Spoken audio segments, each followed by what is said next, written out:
Hello and welcome to cutting chai. आप सभी का स्वागत है। आज जो है हमारे साथ स्पेशल गेस्ट जुड़ेंगे और इस पूरे एपिसोड में हम डिस्कस करने वाले हैं, आज आपके सामने अनकवर करेंगे सक्सेस स्टोरी को।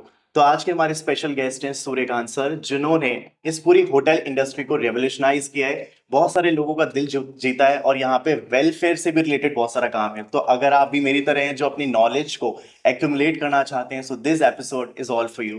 तो चलिए चलते हैं the managing director of V1 hotel chain, mister Suryakant sir.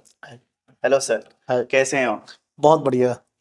तो सर बेसिकली हम आपकी पूरी स्टोरी से हजारों ऑडियंस जो हमें यहाँ पे देख रही है उनके सामने पूरी आपकी स्टोरी रखना चाहते हैं, सो दैट वो लोग इंस्पायर हो सकें। क्योंकि हमारे लिए तो सर आप एक इंस्पिरेशन का फिगर हैं ही, तो हम चाहते हैं कि लोग भी आपसे इंस्पायर होकर कुछ अपनी लाइफ में कुछ बहुत अच्छा करें। तो बिल्कुल। सर हम शुरुआत करते हैं आपकी लाइफ के बारे में कि आपने कैसे शुरुआत किया, आपका पूरा बचपन कैसा रहा। तो एक बार सर हम उनके बारे में जानना चाहेंगे। बिल्कुल।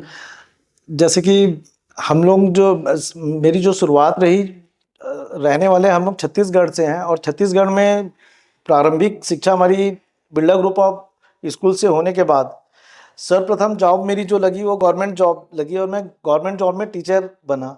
जैसे कि मेरी बचपन से इच्छा भी थी कि मैं एक शिक्षक बनूं और अभी भी मैं इतने अंतराल काम करते हो गया, आज 24 साल काम करते हो गया और अभी भी मैं शिक्षा से जुड़ा हुआ हूँ, अपने होटल की ट्रेनिंग्स वगैरह लेता हूँ। तो इस तरीके से मेरी पहली जो जॉब रही वो एक शिक्षक के तौर पर, सरकारी टीचर के तौर पर मेरी शिक्षक की नौकरी रही।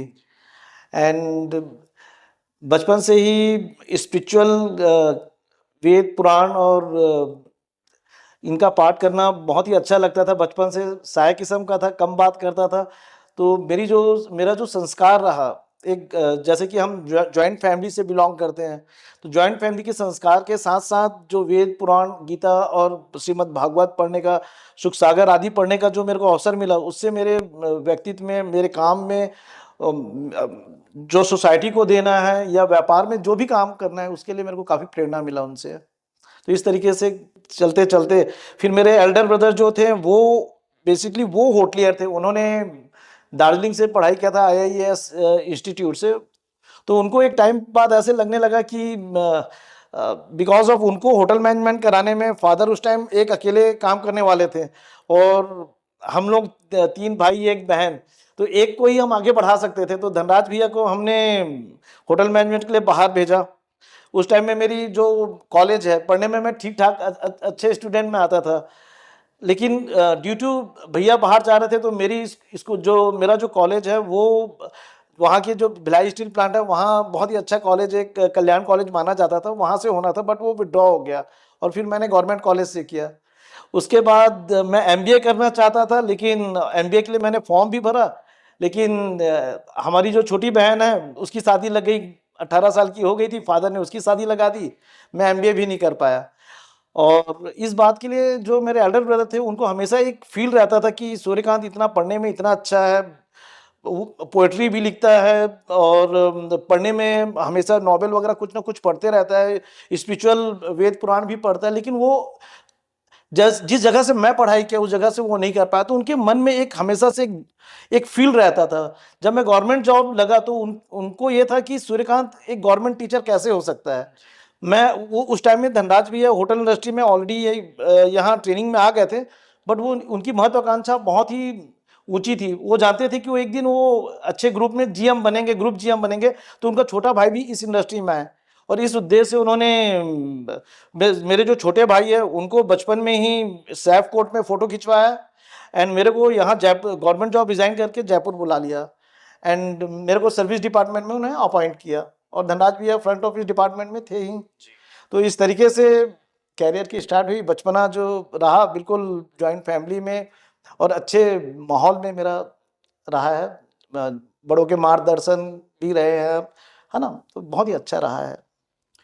बिल्कुल। तो सर से हम बहुत सारी बातें करेंगे। सर मैं चाहता हूँ, कटिंग चाय पर हैं हम लोग, हाँ तो हम हाँ कटिंग चाय के साथ ही अब जी इसकी चुस्की के साथ हम आगे की बातचीत हाँ शुरुआत करें। हाँ हाँ तो सर जैसा कि आपने बताया कि आपने जो है अपने करियर की शुरुआत करी और आपने गवर्नमेंट जॉब को जो है लेफ्ट करके फिर पूरा जी शुरुआत किया। तो जी सर गवर्नमेंट जॉब आज के टाइम पे कितना सेफेस्ट ऑप्शन माना जाता है, जिसको शायद ही कोई सोचेगा कि उसको इसको छोड़ के कहीं जाना चाहिए, हाँ लेकिन आपने उस टाइम पे हम्म। गवर्नमेंट जॉब को छोड़ के और अपना खुद का स्टार्ट किया। तो सर वो कितना डिफिकल्ट रहा आपके लिए?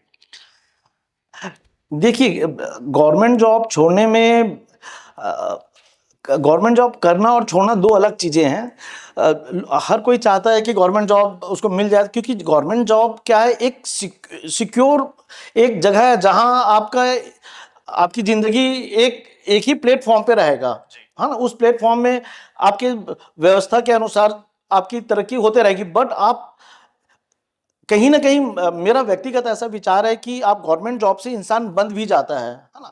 पहली चीज। मेरे साथ जो कंडीशन था, गवर्नमेंट जॉब छोड़ना मेरा उद्देश्य नहीं था। मेरा उद्देश्य था, जैसे कि मैंने आपको पहले बताया कि मैं स्पिरिचुअल किताबें पढ़ता हूँ, मैं रामायण की निरंतर स्टडी कर रहा था। मुझे नहीं मालूम कि मैं अच्छा लक्ष्मण बन पाया कि नहीं, लेकिन जो मेरे बड़े भाई थे जो अब इस दुनिया में नहीं है, वो मेरे लिए साक्षात श्री राम जैसे ही थे। और उनके मार्गदर्शन पे मैं यहाँ तक पहुँच पाया हूँ, जो कुछ आज मैं हूँ, आपके सामने बैठा हूँ, जो आज जो भी एम्पायर है, सब उन्हीं के गाइडलाइन पे है। और उन्होंने जब एक बार कहा कि तुमको आना है, तो मैंने अपने परिवार को भी नहीं बताया, किसी को भी नहीं बताया, और मैंने गवर्नमेंट जॉब में जाना छोड़ दिया था।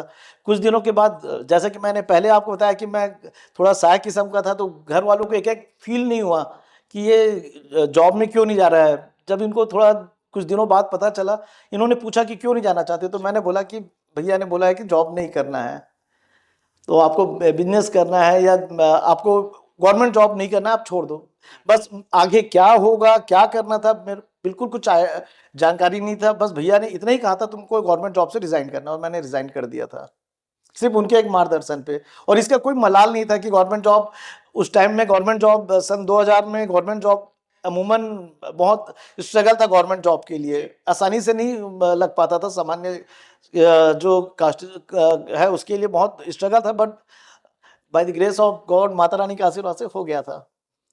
बट सर, जैसे आज के टाइम पे अगर मैं अपनी बात करूं, अगर मैं गवर्नमेंट जॉब से स्विच करता हूं कुछ भी अपने लिए करने में, तो मेरे पेरेंट्स भी और प्लस पूरी सोसाइटी भी मतलब क्रिटिसाइज करने पे लग जाएंगे कि शायद ये नहीं करना चाहिए, कि आपको जो है एक सेफेस्ट ऑप्शन की तरफ ही जाना चाहिए। तो सर, आपके साथ कुछ ऐसा हुआ था कि आपको पूरी सोसाइटी ने बोला हो कि नहीं नहीं, आप कुछ ऐसा सोच लो एक बार? क्योंकि वो होता है ना, जनरली हमें लोग बोलते हैं कि नहीं, आई थिंक आपको एक बार के लिए सोचना चाहिए। हाँ हाँ, बिल्कुल ऐसा हुआ था। एक्चुअली फादर मेरे बिरला ग्रुप में थे, तो गांव से हमारी जो एजुकेशन वगैरह के लिए हम लोग बिरला ग्रुप के जो टाउनशिप है, वहाँ हम लोग आ गए थे। एंड मेरा जो सिलेक्शन हुआ था वो मेरे गांव के ही इर्द गिर्द एरिया में ही हुआ था। जब मैंने रिज़ाइन किया, उस टाइम पे वहाँ शिक्षा विभाग में कुछ इस तरीके की चीज़ें हुई थी कि जैसे आप धांधली वगैरह का सुनते हैं, तो उन्होंने मेरे एक सर्टिफिकेट के और मेरे सिलेक्शन के बेस में उन्होंने वहाँ के कोर्ट में अपील किया था कि एक सामान्य कास्ट को उसकी काबिलियत के अनुसार हमने जॉब दिया है। और उस टाइम हुआ क्या था कि अब मैं तो जॉब छोड़ने के बाद जयपुर आ गया था, तो वहाँ वहाँ के जो ब्लॉक ऑफिसर है, एजुकेशन ऑफिसर है, वो सारे मेरे गांव में आए। और जब मेरा जब शिक्षा कर्मी में मेरा जब जॉब लगा था शिक्षक के लिए, तो मेरे गांव में मिठाई बांटा गया था कि हमारे गांव से कोई सरकारी नौकरी ज्वाइन किया है। लेकिन हुआ ये कि अब मैंने क्योंकि जॉब छोड़ दिया, तो वो आके वहाँ बहुत पूछे वहाँ की सूर्यकांत कौन है। अब गांव में तो निक नेम से लोग जानते हैं, तो इजिली रिकॉग्नाइज नहीं कर पाए। और उस टाइम में हमारे परिवार के ऊपर भी थोड़ा प्रेशर था कि इसको सरकारी नौकरी छोड़नी नहीं चाहिए। हमारे जो कज़न वगैरह हैं, काफ़ी लोग सरकारी जॉब में हैं, सिस्टर भी सरकारी जॉब में है, तो प्रेशर तो था, है ना। और उस प्रेशर, लेकिन अगर आज उस प्रेशर को, अगर मेरे मार्गदर्शक जो मेरे बड़े भाई को जैसे मैंने अपना आइडल माना, उनके मार्गदर्शन में मैं यहाँ तक पहुँचा। अगर मुझे अपने बड़े भाई पे विश्वास नहीं होता, उनकी एक्टिविटी पे, उनके मार्गदर्शन पे, तो शायद मेरे लिए गवर्नमेंट जॉब सही था। लेकिन मेरे को अपने बड़े भाई पे पूर्ण विश्वास था। और ये तो मैं आपको यही कहना चाहूँगा कि आपके जो मार्गदर्शक है, आपको जब आप स्कूल में पढ़ाई कर रहे हैं, जब आप छोटे हैं, बचपन से ही आप अपने घर के इर्द गिर्द अपने माँ बाप भाई बहन, इनमें से ही किसी को अपना आइडल बनाइए। आपको बाहर जाने की जरूरत नहीं है, सचिन तेंदुलकर देखना है, अमिताभ बच्चन देखना है, बाहर जाने की जरूरत नहीं है। अपने घर में कोई ना कोई आपको जरूर मिलेगा। ठीक है, वो उतने ऊपर नहीं होंगे, लेकिन हाँ कुछ करीब तो हो सकते हैं ना। तो ये चीज मेरे को बहुत बचपन से ही काफी प्रभावित किया था। और इसकी मैंने इसको ज़्यादा तवज्जो दिया कि अपने परिवार की, अपने संस्कार की और अपने बड़े भाई के मार्गदर्शन को फॉलो करूँ, इसको मैंने बहुत ज़्यादा तवज्जो दिया और मैं उससे बहुत ज़्यादा संतुष्ट हूँ। तो जैसा कि आपने सुना होगा, एसआरके का डायलॉग है कि जिस चीज को आप शिद्दत से चाहो तो पूरा समाज, पूरा जो लोग हैं आपको उससे मिलाने के लिए बिल्कुल शिद्दत से जुड़ जाते हैं। तो सर जो है हमारे लिए एक तरीके से उसका एग्जाम्पल है कि अगर आप किसी चीज को चाहते हैं और दिल से चाहते हैं और उसके लिए पूरी मेहनत करते हैं तो वो डेफिनेटली आपको चीज जरूर मिलती है। तो सर आपके कितने होटल जो हैं आज के टाइम पे एट प्रेजेंट हमें देखने को मिलेंगे? जैसे कि मैंने आपके जब बारे में थोड़ा सा पढ़ा था, जब जानने की कोशिश करी थी, तो मैंने काफी सारी होटल चेन जो है देखा था। बट स्टिल मैं चाहता हूँ कि आप हमारे दर्शकों को बताएं कि अभी तक हमारी कितनी होटल चेन जो है अभी। अभी हमारे V1 होटल्स के नाम से हमारा होटल चैन है। V1 अगर हम बहुत आसान शब्दों में समझे तो आप और हम एक, हमारे गेस्ट और हम एक, V1 हमारे ग्रुप का नाम है। एंड अभी हमारे इंटरनेशनल एक होटल है और 5 होटल इंडिया में है। एंड अच्छी चीज़ ये है कि हमारा जो होटल है थाईलैंड में है। एंड थाईलैंड जो है, जैसा कि आप जानते हैं कि वो एशिया का गोवा है। एंड इंडियन ब्रांड होटल आप देखेंगे तो शायद V1 ग्रुप ऑफ होटल पहला होटल होगा जो थाईलैंड में है। तो हमने अपनी जो बैटिंग की वो थाईलैंड से ही किया था। क्या बात है। तो सर जैसे कि हर इंसान का एक सपना होता है, जैसे वो अपने घर पूरा एकदम सपनों का घर लेके चलते हैं कि एक टाइम आएगा जब मैं भी अपने एक सपनों का घर कुछ ऐसा बनवाऊंगा। तो सर आपने भी एक सपना जरूर देखा होगा कि मेरा भी एक टाइम के बाद खुद का होटल होगा। तो जब आपका पहला होटल बना तो आपके अंदर क्या फीलिंग थी उस टाइम पर? देखिए, व्यक्तिगत मैं तो बहुत ज़्यादा उत्साहित तो नहीं कहना चाहिए, मैं बहुत ज़्यादा उत्साहित नहीं था क्योंकि मैं शुरू से गीता का, मेरा अभी 6वां बार गीता अभी चल रहा है, गीता पाठ करना। तो कर्म को ही मैं प्रधान माना है मैंने। तो स्टार्टिंग हमने जॉब से किया, तीनों भाइयों ने। मेरे बड़े भाई फ्रंट ऑफिस से अपना कैरियर स्टार्ट किया, मैंने फ्रंट ऑफ F&B सर्विस से, मेरे छोटे भाई ने सेफ से अपना कैरियर स्टार्ट किया। एंड आप इंडिया में बहुत ही सेलेक्टेड फैमिली होगा जो तीनों भाई अलग अलग डिपार्टमेंट से अपना कैरियर स्टार्ट करें और टॉप लेवल पे पहुंचे। हम अपने अपने टॉप लेवल पे पहुंचे और वहां से रिजाइन किया। उस टाइम में भी अच्छा हमारा जो पैकेज वगैरह सब हुआ करता था, GM वगैरह का, सेफ वगैरह को अच्छा पैकेज था। और उसके बाद फिर हमने 4 साल ब्रेक लिया। V1 होटल हमने लॉन्च कर दिया था 2012 में, बट 2016 तक हमने हाउ टू डू बिजनेस, हम अभी तक काम कर रहे थे तीनों भाई, बिजनेस कैसे करना है ये सीखने के लिए हमने 4 साल ब्रेक लिया। एंड ऑनरशिप फीलिंग के साथ, एंड और उसको किस तरीके से इंटरनेशनल पहचान बनाना है, होटल का एक रेपुटेशन होना चाहिए क्योंकि तीनों भाई अलग अलग डिपार्टमेंट से इंडिया को रिप्रेजेंट करते हैं। तो एक इनडायरेक्ट प्रेशर था। एंड जब हमने पहला जब नाम रखा उस टाइम में बहुत इमोशनल था, पहला जब होटल बनाया तो भी बहुत उत्साह था। एंड उसके बाद हम लोगों ने मुड़ के देखा नहीं, फिर अब होटल बनते जा रहा है, जुड़ते जा रहा है। तो कर्म करना है, कर्म कर रहे हैं, है ना। और कर्म करने के बाद जो फल का इच्छा होता है हम तो परमात्मा पे छोड़ देते हैं, जो परमात्मा फल देता है और उससे हम आगे बढ़ रहे हैं। और सभी का जो इस इंडस्ट्री में आज 23-24 साल में जो मेरे साथ जुड़े हुए थे उन लोगों का बहुत ही सपोर्ट है, मेरी फैमिली का बहुत ही ज़्यादा सपोर्ट है। जॉइंट फैमिली में इस तरीके से होटल बिजनेस करना आसान रहा नहीं था। होटल इंडस्ट्री में आने का टाइम होता है, जाने का टाइम नहीं होता है। जब आप बिजनेस इंडस्ट्री, तो जो बिजी है वही बिजनेस है। तो ऐसे में परिवार का अंडरस्टैंडिंग होना जरूरी है। मेरे परिवार ने भरपूर सहयोग दिया हम लोगों को और जिसकी वजह से हम यहाँ तक पहुँचे। बिल्कुल। तो जैसा कि मैंने अभी आपको बताया कि सर जो है काफी बड़े बिजनेसमैन है, सर के जो है 5 होटल्स आपको इंडिया में देखने को मिलेंगे और एक फॉरेन कंट्री में भी है। लेकिन इसके अलावा वेलफेयर के जो एरिया है वहां पे भी सर ने जो है काफी काफी बड़े लेवल पे काम किया है। सर एक एनजीओ भी रन करते हैं। तो मैं चाहता हूँ सर आप हमारे दर्शकों को बताएं कि एनजीओ के माध्यम से आपने कैसे शुरुआत करी और कैसे कैसे लोगों को हेल्प पहुंचाई। देखिए, 2012 में मैंने जब जॉब छोड़ा, जी, उस टाइम में 2013 तक लग गया था कि हम कुछ ना कुछ तो कर लेंगे, है ना। बिजनेस ठीक ठाक चलने लग गया। उस समय मेरे एक मित्र हैं, उनकी वाइफ यूपी में एक सरकारी स्कूल, आदिवासी स्कूल था वो, वहाँ वो गवर्नमेंट टीचर थी। तो उनसे मैंने उनसे फीडबैक लिया कैसा चल रहा है। और अब आप खुश हैं कि नहीं, क्योंकि काफ़ी टाइम से वो टीचर की तैयारी कर रही थी।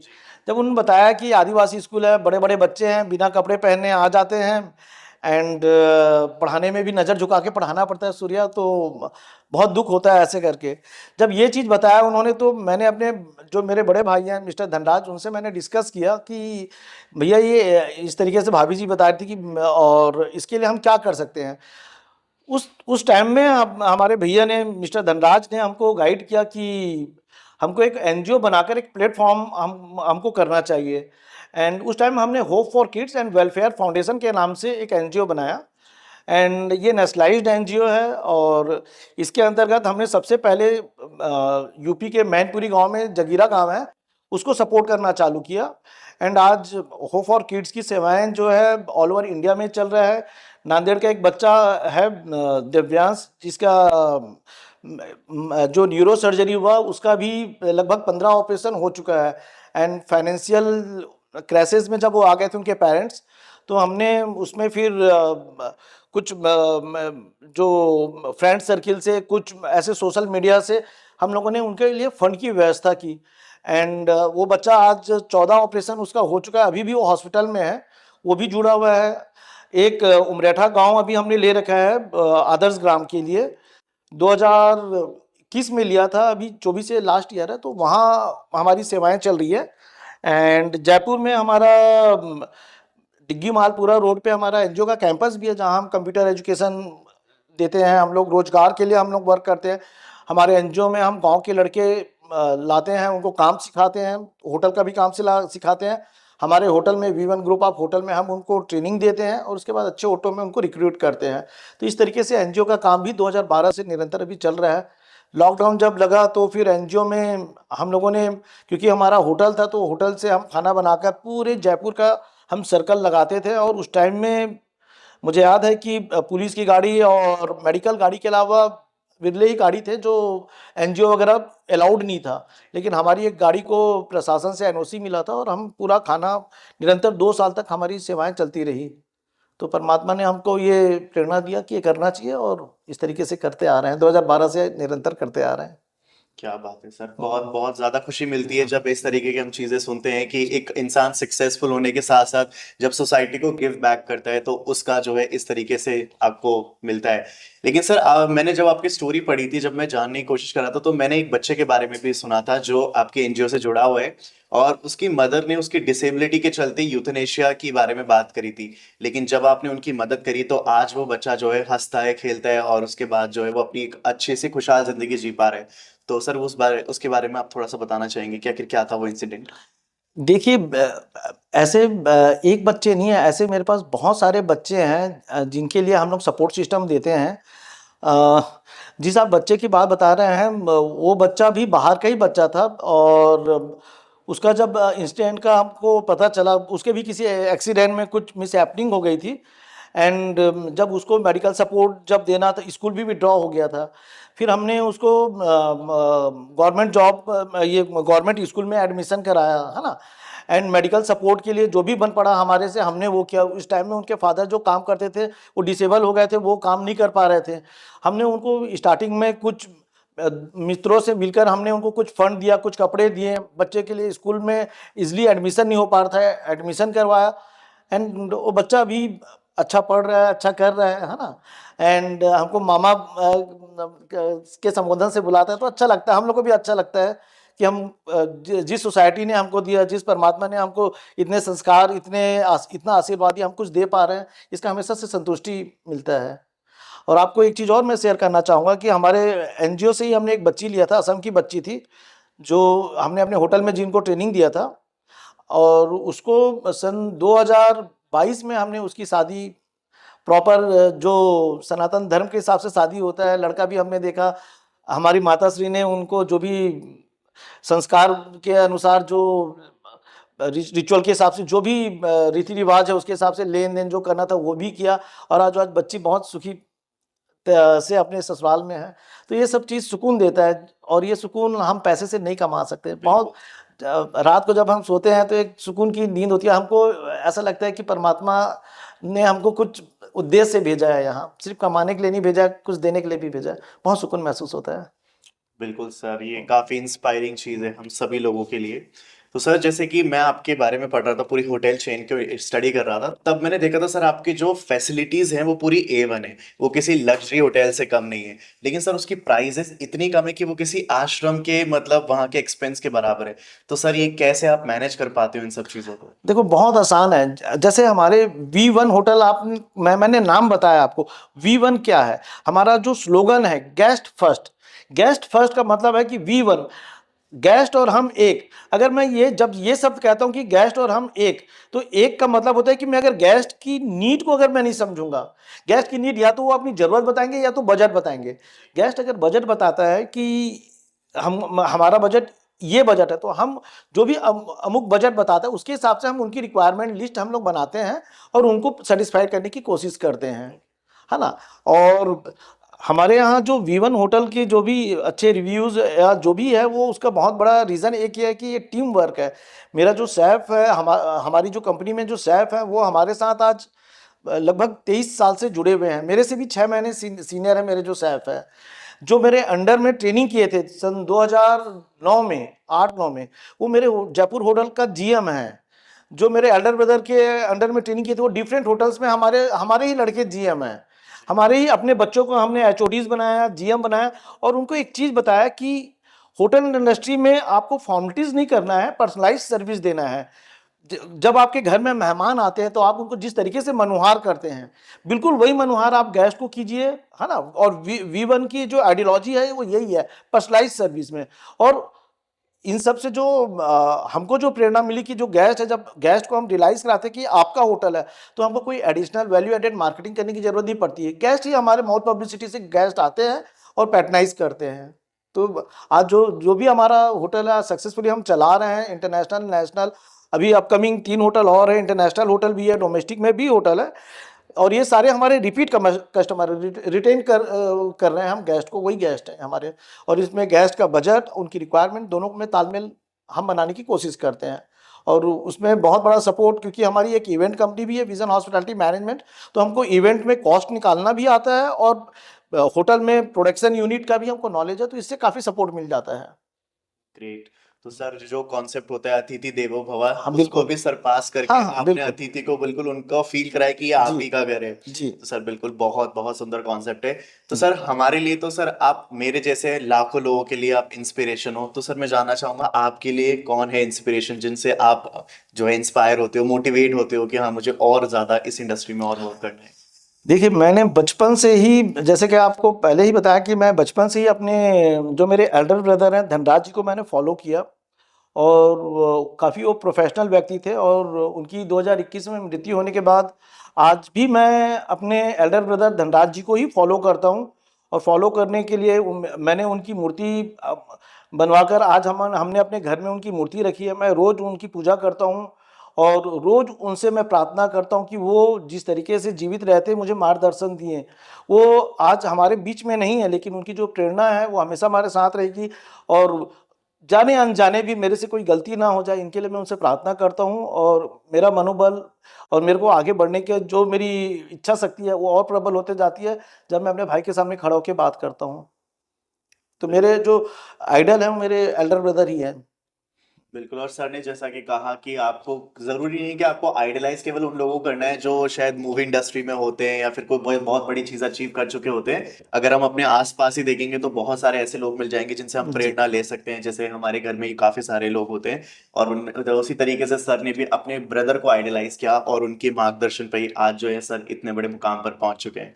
तो सर मैं जानना चाहूंगा, जब आपने पूरी इंडस्ट्री की शुरुआत करी, इसमें पूरा जब आपने कदम रखा और आज जहां पर आप हैं, तो इसमें कोई ऐसा चैलेंज आया जिसको आपने ओवरकम किया हो, जो आप हमारी ऑडियंस के साथ शेयर कर सकें? देखिए, आप कोई भी काम करते हैं, आप बिजनेस करें या परिवार में परिवार को आप संभालें, हम सोशल लाइफ में हम लोग हैं। सोशली हमारी रिस्पॉन्सिबिलिटी है, फैमिली रिस्पॉन्सिबिलिटी होती है, बिजनेस रिस्पॉन्सिबिलिटी होती है। चैलेंज तो हर वक्त मिलेगा आपको, लेकिन मैं हमेशा जो चैलेंजेस होते हैं, मैं हमेशा अवसर तलाशने की कोशिश करता हूँ। जब कभी भी जब समस्या आती है तो मैं समाधान में ज़्यादा फोकस करता हूँ। जैसे एक सिक्के का दो पहलू होता है। जब कभी भी कोई स्ट्रगल आएगा, कोई भी समस्या आएगा तो समाधान साथ लेकर आएगा। ये मेरा प्रबल मेरा विचार है। और मैं जब भी ऐसा कुछ मेरे पास चैलेंज आता है, और हर वर्ष हर वक्त, जब हम व्यापार में रहते हैं, एनजीओ चलाते हैं, तो एनजीओ में जो ड्यूटी होती है, होटल में ड्यूटी का एक लिमिटेशन है। एनजीओ में तो रात को 2 बजे भी फोन आ सकता है, सुबह 4 बजे भी फोन आ सकता है। तो चैलेंज जब आता है तो मेरे दिमाग में एक ही चीज होता है कि सिक्के के दूसरे पहलू की तरह उसका कोई समाधान भी वो लेकर आ रहा है, तो मैं समाधान में फोकस करता हूँ और मेरा रास्ता आसान होते जाता है। और इस पे मैं हमेशा एक फील होता है कि जब मेरे बड़े भैया थे तो लगता था कि मेरे साथ परमात्मा मेरे साथ है। आज भी मेरे को लगता है मेरे भाई भी हैं, मेरी माता रानी जो मैं फॉलो करता हूँ, शक्ति माता मेरी, वो भी मेरे साथ है और समाधान मेरे को मिलते जाता है। तो मैं सबको कहना चाहूंगा कि समस्या पे फोकस ना करके समाधान पे फोकस करें। बिल्कुल बिल्कुल, क्योंकि बोला भी जाता है सर कि अगर कोई प्रॉब्लम है तो बनी ही इसलिए उसका कोई ना कोई सोल्यूशन तो बिल्कुल जरूर होगा। बिल्कुल। तो डेफिनेटली सर हमारी यंग जनरेशन भी बहुत सारी आपको देख रही है और आपसे इंस्पायर होती है, तो सर आप उनसे कुछ मैसेज देना चाहोगे कि जो आने वाला टाइम है, जैसे कि आपने एमबीए भी परस्यू किया था जब आपने पूरा होटल इंडस्ट्री में कदम रखा, उसके बाद आपने प्रोफेशनल डिग्रीज भी ली थी, तो बहुत सारे आज के टाइम पे अगर हम बात करें यंग जनरेशन की, तो हम पहले इंडस्ट्री में जाने से पहले उसके लिए डिग्रीज को जो है एक्वायर करना स्टार्ट करते हैं। तो क्या क्या सर आप उनको मैसेज देना चाहोगे हमारी यंग ऑडियंस को जो अभी देख रहे हैं? देखिए, मैं यंग ऑडियंस को जो मैं सबसे पहला चीज कहना जो चाहूंगा, शिक्षित होना बहुत जरूरी है, लेकिन शिक्षित के साथ आपको उससे भी ज्यादा अहम जो जरूरी है वो होता है समझदार होना। आप समझदार होइए। एक गांव का बच्चा ज्यादा पढ़ा लिखा नहीं होता, लेकिन उसको एक समझदारी है जिसको हम संस्कार भी बोलते हैं। तो सबसे पहले प्राथमिक चीज तो है कि उसको शिक्षित के साथ साथ वो समझदारी रखे, सबसे पहला।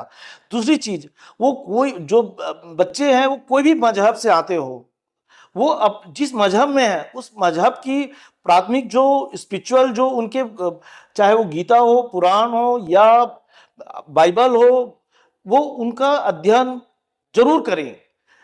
जो एमबीए में हमको हमारे प्रोफेशनल लाइफ की चीजें बताई जाती है, जो आप कोर्स करेंगे, प्रोफेशनल कोर्स करेंगे, प्रोफेशनल इनपुट आपको मिलेगा, आप उस पर हो सकता है बहुत कामयाब इंसान बन जाए, लेकिन सक्सेसफुल इंसान तब जब आप होगे जब आपकी वाइफ आपको प्राउडली बोल सके कि ये मेरे पति है, जब आपका बच्चा आपको बोल सके कि ये मेरे फादर है, जब आपकी माँ बोल सके कि ये मेरा बेटा है, आपके दोस्त बोल सके ये मेरा दोस्त है। और स्पिरिचुअल किताबें पढ़ने से क्या होगा, मैं सारे यूथ को यही कहना चाहूंगा कि स्पिरिचुअल किताबें पढ़ने से जो आपको एमबीए में, मेडिकल में, अन्य किताबों में शायद कम मिलेगा, लेकिन स्पिरिचुअल किताबों से जो मिलेगा वो है दया, क्षमा, दृढ़ संकल्प।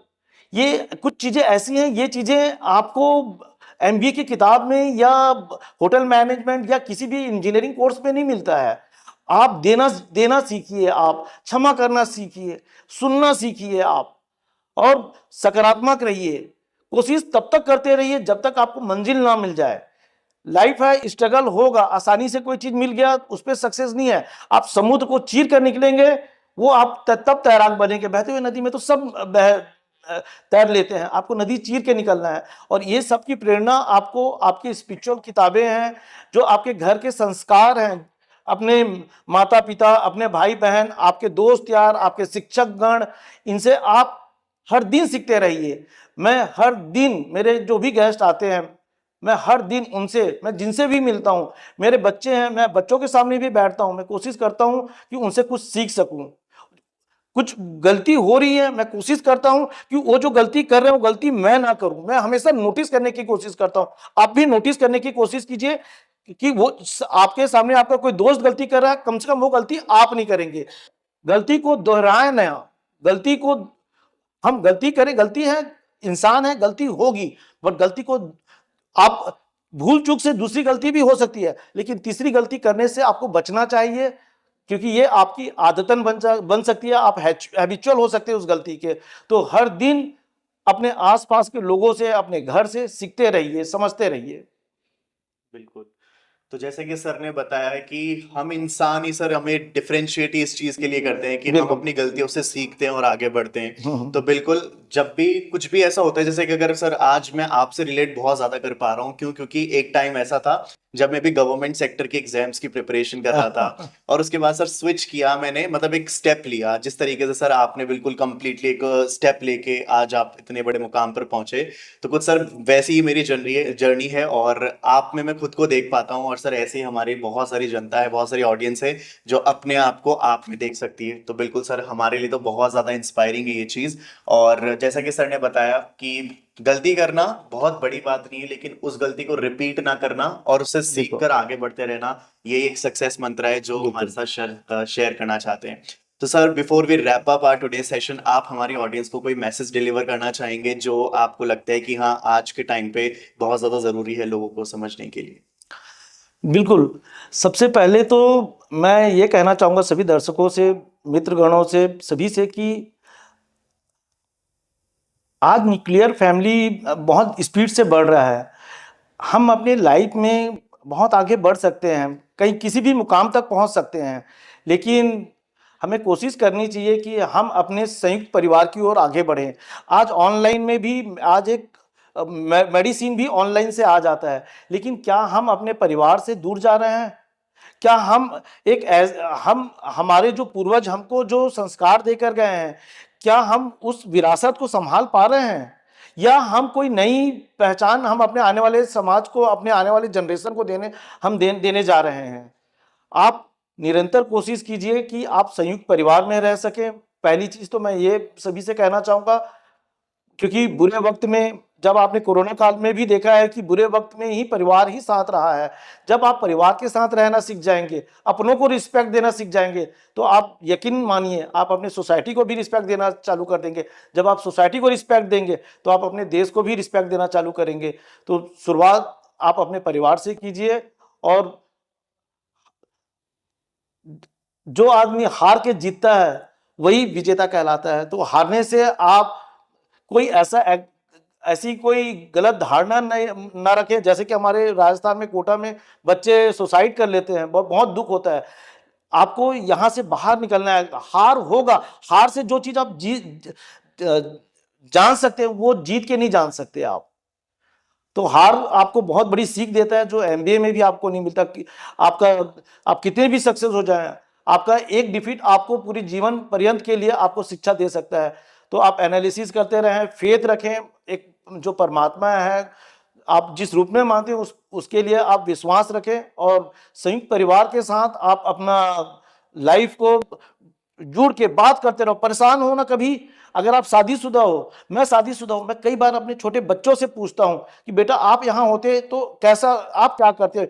कोई भी मुझे प्रॉब्लम जब होती है तो मैं बच्चों से भी डिस्कस करता हूँ दूसरे एग्जाम्पल से, और बच्चे बहुत मासूमियत से उसका एक निष्पक्ष जवाब देते हैं। तो उससे और मैं एप्लीकेबल करता हूँ और आज तक करते आया हूँ। कई बार दोस्त से, कई बार फैमिली से, कई बार फ्रेंड से। यकीन मानिए कोई कंसल्टेंट की जरूरत नहीं होती। आपके परिवार में अलग अलग अनुभव के लोग होते हैं। आप उनमें विश्वास करना सीखिए, उनमें विश्वास रखिए, आगे बढ़िए। आपके लाइफ में आप एक अच्छे इंसान बनने जा रहे हैं। आप अगर निरंतर कोशिश करते रहेंगे, क्षमा करना, दृढ़ संकल्प रखना, अपने से बड़ों का रिस्पेक्ट करना, सर्वधर्म का सम्मान करना, ये सारी चीजें आपको आपके व्यक्तित्व को निखारने में बहुत आपको सहयोग करेगा। Thank you.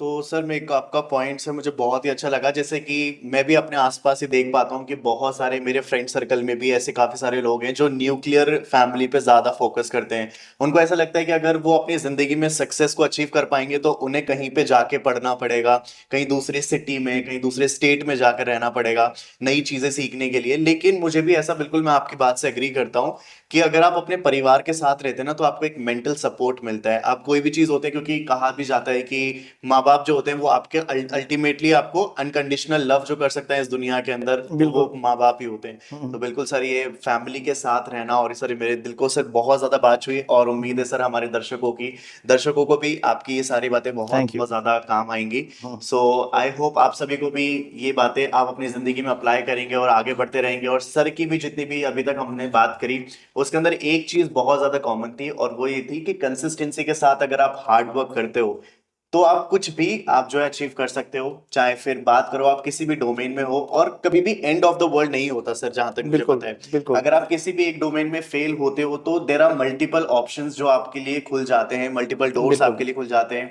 जैसा कि सर ने स्टार्टिंग करी थी गवर्नमेंट जॉब से, लेकिन आज जो है सर मल्टीपल होटल चेन के जो है यहाँ पे मैनेजिंग डायरेक्टर हैं, बहुत सक्सेसफुली चल रहे हैं। तो अगर आप भी किसी एक पर्टिकुलर चीज में नहीं हो पाते सक्सेस, तो ऐसा नहीं सोचना है कि this is the end of the world. बिल्कुल। आगे बहुत सारे रास्ते हैं, बहुत सारी चीजें जो आप कर सकते हो, एक्सप्लोर कर सकते हो। सो बस इसी के साथ जो है सर आज के इस प्रोग्राम को हम रैप अप करना चाहेंगे। Thank you so much sir हमारे थैंक यू साथ जुड़ने थैंक यू के लिए। थैंक यू उम्मीद है सर आपको थैंक यू अच्छा लगा होगा, और उम्मीद है सर हमारी ऑडियंस को, क्योंकि मुझे तो सर पर्सनली बहुत बहुत ज्यादा थैंक अच्छा यू लगा आपसे बात थैंक यू। करके। सो फिर थैंक यू सो मच आज के हमारे एपिसोड में जुड़ने के लिए, और जल्द मिलते हैं हमारे नेक्स्ट एपिसोड में, जहां पे हम ऐसे ही किसी पर्सनैलिटी की सक्सेस स्टोरी को डिकोड करेंगे, जहां पे आपको सीखने को मिलेंगी बहुत सारी चीजें। तो तब तक के लिए आप जरूर देखते रहिए कटिंग चाय को, सब्सक्राइब कीजिए और शेयर करिए अपने दोस्तों के साथ जिनको आप आगे बढ़ते हुए देखना चाहते हैं। Thank you so much. This is me Nadeem signing off.